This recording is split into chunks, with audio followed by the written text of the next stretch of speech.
In the previous video we discussed drivers. Drivers were something which was intended to take care of all the minute details of protocol adherence or the interface signaling. What I mean with that is, like in the previous video we made two at least three driver utilities.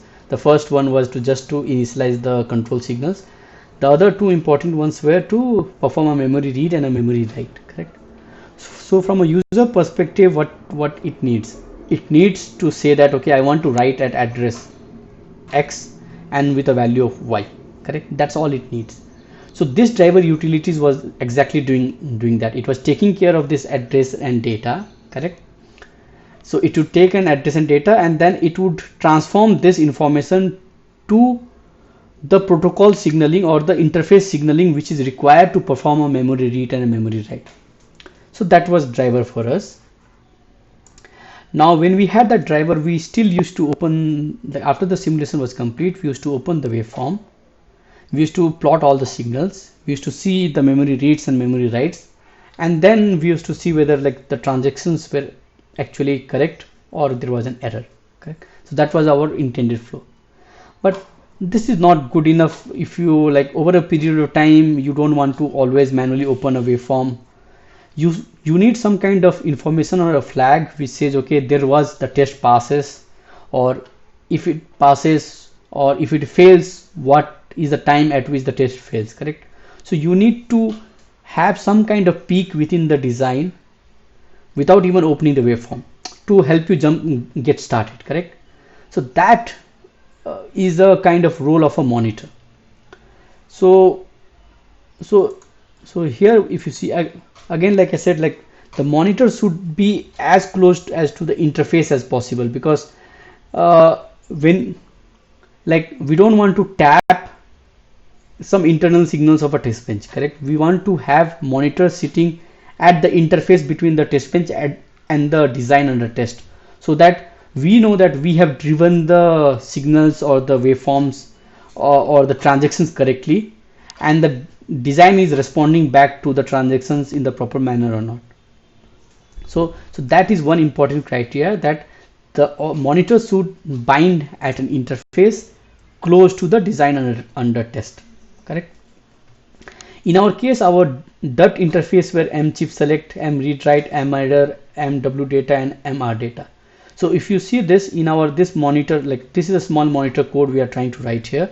In this we have used only this M underscore signals, so that we are adhering to the guideline of tapping at the interface of the design under test.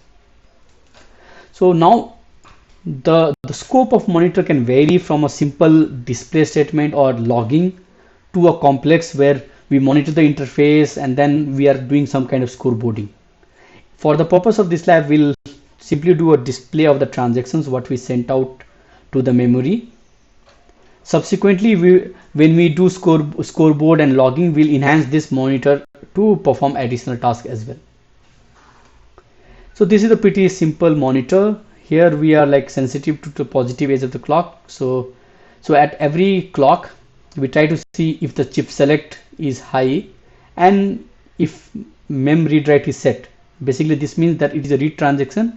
When this is set, we'll display this particular information. The information is time. The first information is time, at what time this monitor had sampled the interface, and when it had sampled the interface, what did it see? Did it see a read or a write?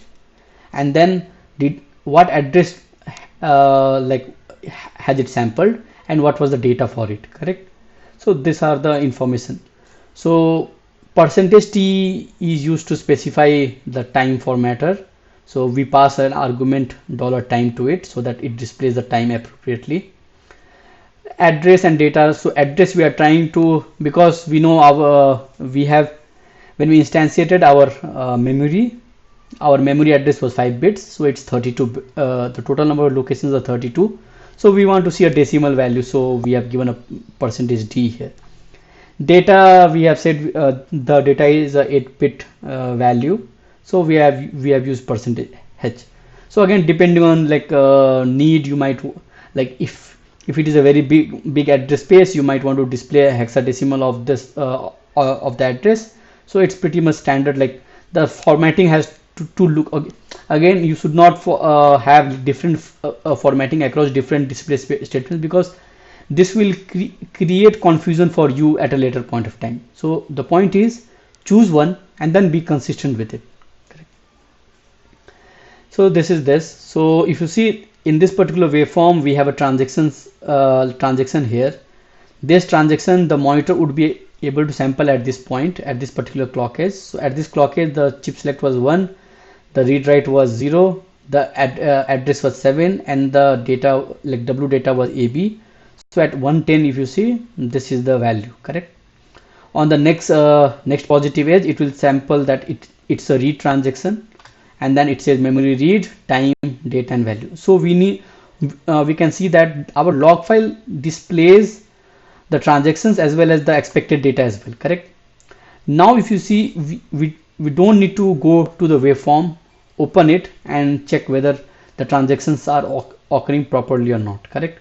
The waveform is needed during initial bring up or when we are debugging some failures, but for most of the time, for regression runs, like when we are running bulk of test cases one after the other, we might need some kind of flag which says, okay, the test passes or fails. Correct. So that is that. So this is the log from the, like, after running the simulation. Yeah, so this is this. So this remains the same like from the previous one. So we have discussed this is the memory model, what we have discussed and what we are working on. We said that we have instantiated our memory model with parameters pmem data width and pmem address width. Pmem data width is 8 and pmem address width is 5. We have named our internal signals similar to the DUT signals, so we are doing a dot star to connect all the ports appropriately. We have a clock generator, we have a dump file. This is pretty in the previous video we have discussed this particular things, like we have defined 3 driver utilities which will be used to drive the interface signals of the DUT. So this control unit initializes this, but all the control signals. Mem read and mem write and mem read will drive the interface signals for respective write and read transactions. And this is the monitor statement what we have added. Correct. For time being, let us comment this and try to run it.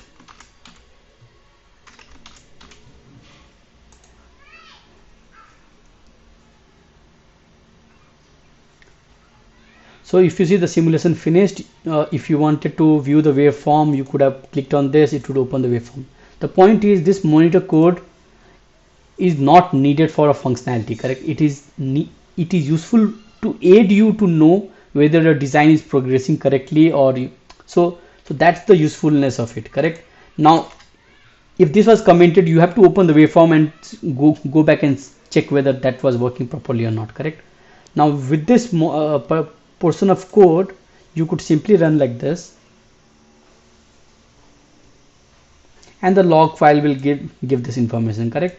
Now unless there is a failure, you don't want to go to the waveform and then check. You might as well do it for sanity, and if you are bringing up your test bench or your design for the first time, it's always better to correlate between your monitor as well as the waveforms. But once the checkers are, or the monitor has stabilized the development cycle, we have to rely on this to predict failures, and as well as help us to provide a peak insights where at what time the failure occurred, what was the kind of transaction we had initiated, and whether the data was error or the address was not present, the address was out of range, something like that. Correct.